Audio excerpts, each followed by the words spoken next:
कहा जाता है कि जब किसी चीज़ का ध्यान रखा जाए तो उसमें एक आत्मा आके रहती है, पर जब किसी चीज़ को कचरे में फेंक दिया जाता है तो उसमें कौन आके रहता है। इंसान बिना कुछ समझे किसी भी चीज़ को कचरा बना देता है और समझ लेता है, और इंसान उसे गंदगी समझकर फेंक देता है ताकि उस चीज़ की कोई कीमत ही ना रहे।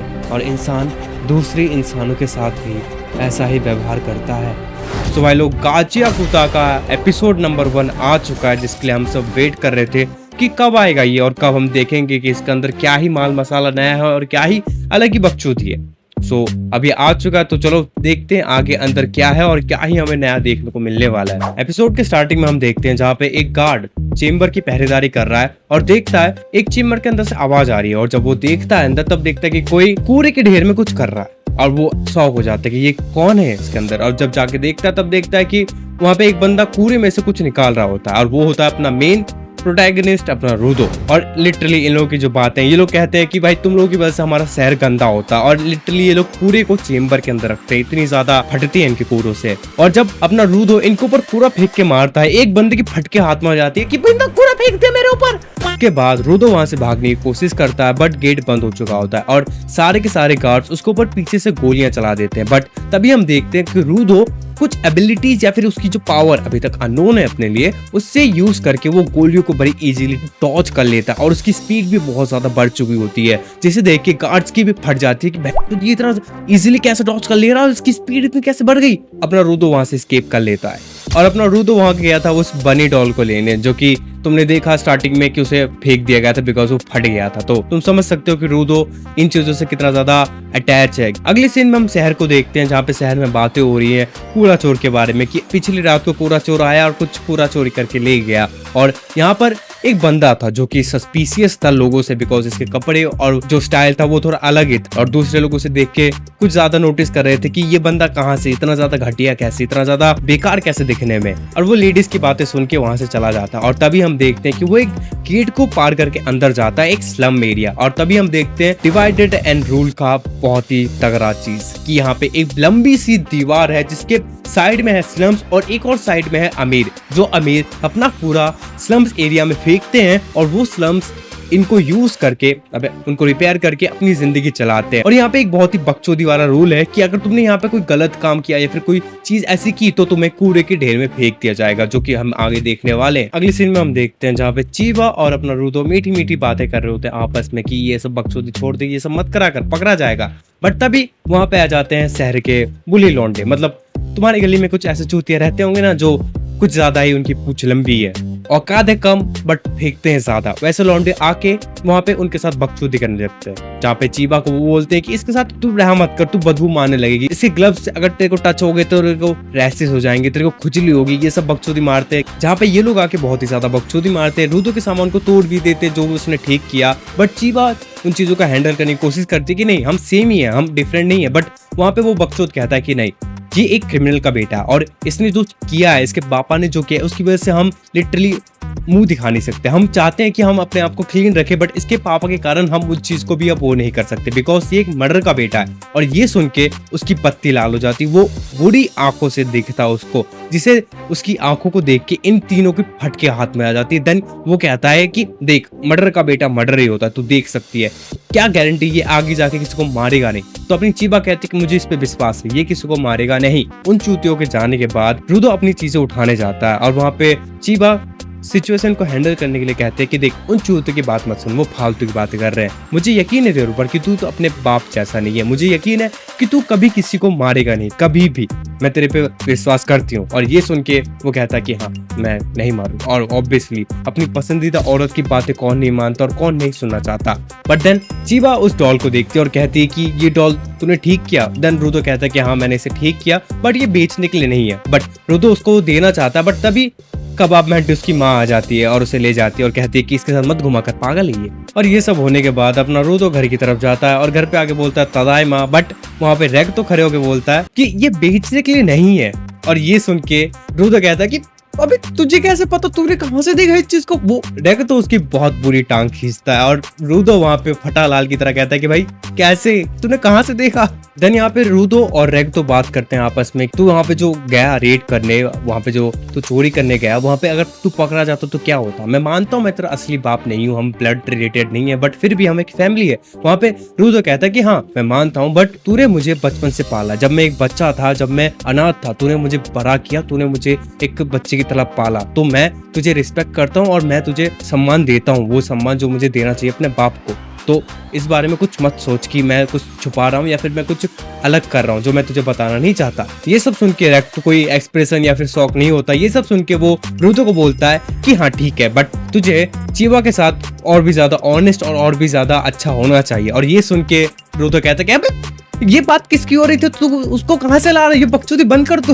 रेग तो नोटिस करता है कि रूदो के हाथ में एक शॉट लगा है, तो उसे वो बोलता है कि ये कैसा लगा, तो वो रूदो बोलता है कि ये कोई मामूली शॉट, बट वहाँ पे रेग तो उसके हाथ को चेक करता है और उसको कहता है ये बुलेट मार के चल इसको ठीक कर देता हूँ, उसके ऊपर बैंडेज लगा देता हूँ। रेग तो जब उसकी पट्टी कर देता है तब अपना रूदो कहता है कि ये उतना भी बुरा नहीं है, जो जख्म मेरे बाप ने मेरे ऊपर छोड़ा है उससे ज्यादा बुरा ये नहीं है। तब वहाँ पे रेग तो बोलता है कि हाँ वो बात ठीक है, यहाँ पे जो मेजर क्राइम है उसके हिसाब से यहाँ पे डेथ पेनल्टी दी जाती है और तेरे बाप को भी उस खाई में फेंक दिया गया था, तो तू भी ध्यान रखा कर जो तू कर रहा है, बिकॉज तुझे भी कहीं ये चीज फेस ना करनी पड़े। देन हमें रूदो का पास दिखाया जाता है जहाँ पे उसका हाथ एकदम पिच ब्लैक हो जाता है, जैसे कि फ्रॉस्ट बाइट, जहाँ पे तुम्हारा हाथ ठंड के मारे पूरा काला हो जाता है, देन काटना पड़ता है। वो दर्द का लेवल ही कुछ अलग होता है जहाँ पे वो बचपन में फील करता था और लोग बस देख के एंजॉय करते थे कि ये क्या हो रहा है और क्या नहीं हो रहा। तब वहाँ पे रेग तो आके उसको ग्लव्स देता है, जिस ग्लव्स के कारण उसका दर्द बहुत ज्यादा कम हो जाता है और वो कम से कम सांस ले पाता और इजीली कम से कम जी पाता और विदाउट एनी पेन।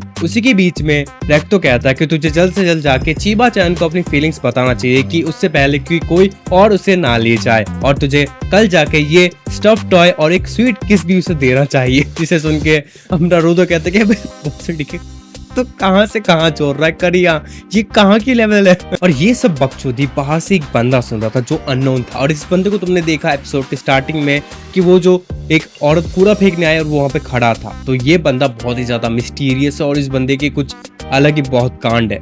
और अगला सीन हम देखते हैं जहाँ पे रेग तो रूडो का मुंह खींच के उसको हंसाना सिखा रहा है कि कम से कम हंसना तो सीख, वरना ऐसे तेरे से लड़की सेट नहीं होने वाली। और जहाँ पे कहता है कि कम से कम हंसना अगर आता नहीं है तो नाटक तो करना सीख। रूडो बोलता है कि ये ऐसे बात कर रहा है कि जैसे इसे सब पता है, बट मेरे जैसे मुंह के साथ ये चीज भी बेकार है करना। उसके बाद जब अपना रूडो चीवा को वो डॉल देने आता है, वो देखता है बहुत सारे लोग खड़े हैं उस पिच के उधर, मतलब उस कूड़े के ढेर के टॉप के ऊपर, और एक क्रिमिनल को नीचे फेंका जा रहा है। और उसे याद आता है कि उसके पापा को भी ऐसे फेंका गया था और ये सारी चीजें हुई, और वो सोचता है कि उन लोगों का क्या होता है जो वो नीचे जाते नीचे गिरते, उनके साथ होता क्या है आखिर। और तभी पीछे से चिवा आके कहते हैं एक और क्रिमिनल को नीचे फेंका जा रहा है, और रूदो कहते हैं कि हाँ, बट उसे पता नहीं कि पीछे चिवा है। और जब उसे देखता वो हैरान हो जाती, कह रहे।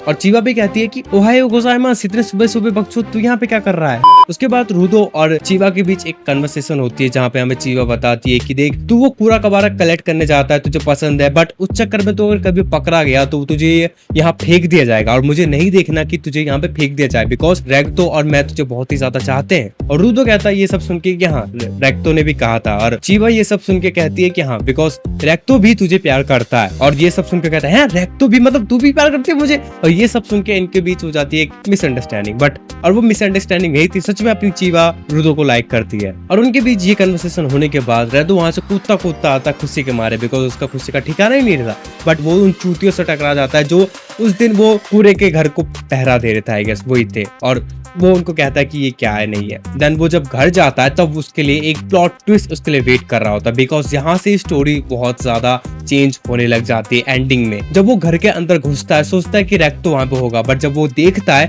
कि एक वो बंदा मिस्टीरियस सा बंदा जो मास्क पहन के उनकी बातें सुन रहा था, उसने एक तलवार या फिर कह लो स्वॉर्ड रेक्टो के पेट के अंदर डाल रखा और उसको आधा मार रखा और उसको और भी अंदर की तरफ डाले जा रहा। और ये देख के रूदो उसकी तरफ जाता है उसे मारने के लिए, बट वो बंदा उसको एक पंच देकर उसको बेहोश कर देता है। बट जब उसकी आंखें खुलती हैं तब देखता है वो बंदा एक किताब उठा के वहां से चला जाता है और वहां पे रेक्टो कहता है कि रन, बट वो वहां पे जाता नहीं है, बट वो रेक्टो के पास जाता है और उसे देखता है क्या हो गया, और अपना रेक्टो बस कहता है रन, भाग यहाँ से चूतिया भाग, वरना वो तुझे पकड़ लेंगे, इस जगह को भाग यहाँ से। बट वहां पर तभी वो पुलिस आके उसको पकड़ लेता है और उसके ऊपर इल्जाम लगा दिया जाता है कि तूने इसको मारा। मतलब सोच रहे हो बंदे की जिंदगी कि सुबह ही उसका प्रपोजल मिला, जिसे वो चाहता था उससे उसे प्रपोजल मिल गया इनडायरेक्टली, और अभी जस्ट अ मोमेंट अगो उसकी जिंदगी खत्म हो गई। अब उसे एज अ कमेंट कि उसने एक मर्डर किया, वो भी अपने स्टेप डैड का, जिसने उसे पाला पोसा, और ये सब चीजें पूरी जगह फैल गई पूरे स्लम सिटी में, और उसको वहां पे टंगा दिया गया, यानी सूली पे, या फिर एक कहो वो कूड़े के ढेर के पहाड़ के ऊपर, कि अब उसे नीचे फेंका जाएगा। अब जब उसकी आंखें खुलती हैं तब वो देखता है कि सब उसके सामने, बट उसकी आंखें खोजती हैं चीवा को। जब वो चीवा को देखता है, चीवा बोलती है कि मुझे तुझ पे भरोसा, मैंने तेरे पे यकीन किया कि तू सच में एक मर्डरर का बेटा है, तू एक खूनी का बेटा है। ये सुन के उसका हो जाता है माइंड कि ठीक है चलो हो गया, फिर कोई ना। भाई लिटरली मैं सोच रहा था कि क्या जस्ट सेकंड के अंदर लौंडे की जिंदगी पूरी चेंज हो गई। और यहाँ पे लौंडा गिरने से पहले सब लोगों को देखता और उस बंदे को भी देखता कि वो उस भीड़ के अंदर था, जहाँ पे आई गेस यहाँ पे हो सकता है मिली भगत हो उन सब की इसे गिराने में, बिकॉज पावर्स देखे थे उनके, और यहीं पे उसको नीचे फेंक दिया जाता। और गिरते गिरते वो कहता है कि मैं तुम सबकी बुंड मार के जाऊंगा, आऊंगा मैं देखना। और जैसे ही वो नीचे गिरता है पूरा पिच ब्लैक हो जाता है, ठीक है। और जैसे अगले सीन में हम देखते हैं यहाँ पे कि यहाँ पे अलग ही वेदर, अलग ही यहाँ का जो आसमान है वो पूरा नीला पर्पल हो रखा है, अलग ही। और यहाँ के जो मॉन्स्टर है वो कवारियों से बने हुए हैं। सो यहाँ पे अपना एपिसोड हो जाता है एंड, जहाँ पे हमें बहुत सारी चीजें पता चली कि क्या है, कैसे काम करती हैं और ये चीजें कैसे हैं। अगर मैं अपना ओपिनियन दूं एपिसोड 1 के बारे में, तो मुझे काफी हद तक ठीक लगा कि यहाँ पे स्टोरी को अच्छी तरह से इन लोगों ने दिखाया, पोर्ट्रे किया कि हाँ इन लोग की स्टोरी जो थी कि कैरेक्टर कहाँ से कहाँ पहुंच गया सेकंड के अंदर, और क्या चीजें होने वाली है कि यहाँ पे अपने को कैरेक्टर डेवलपमेंट भी मिलने वाला है अच्छा खासा। अभी तो बस ये एपिसोड 1 है, जब एपिसोड 2 आएगा तब इसके अंदर तो हमें और भी चीजें पता चलेंगी कि आगे और भी क्या होता है। और मुझे तो बस उस लड़की को देखना है, नाम मुझे पता नहीं, आई गेस आगे डिस्क्लोज होगा, बट जो भी हो। आई होप अगर तुम्हें वीडियो पसंद आए तो do like, comment and subscribe, और तुम्हें जरूर बताना कि अबे पढ़ते बहुत, और कमेंट करके जरूर बताना कि तुम्हें गाची कुत्ता का एपिसोड 1 कैसा लगा, या फिर गाची कुत्ता कैसा लगा। तुम खोपड़ी की हालत देख ही सकते हो कि पसीने में हालत खराब हो रही है। तो एंड करते हैं, और मेरा फोन भी बड़ा हरामजादा है, पता नहीं इतना ज्यादा एक्सपोजर कैसे हाई कर दे रहा है। तो जो भी हो, वीडियो पसंद आए तो do like, comment, share and subscribe, ठीक है। और कुछ अगर सजेशन देना हो कि कुछ सही करना हो तो बता देना यार, ठीक है। मिलेंगे हम अपने अगली वीडियो में, तब तक के लिए सायोनारा, दाते बायो।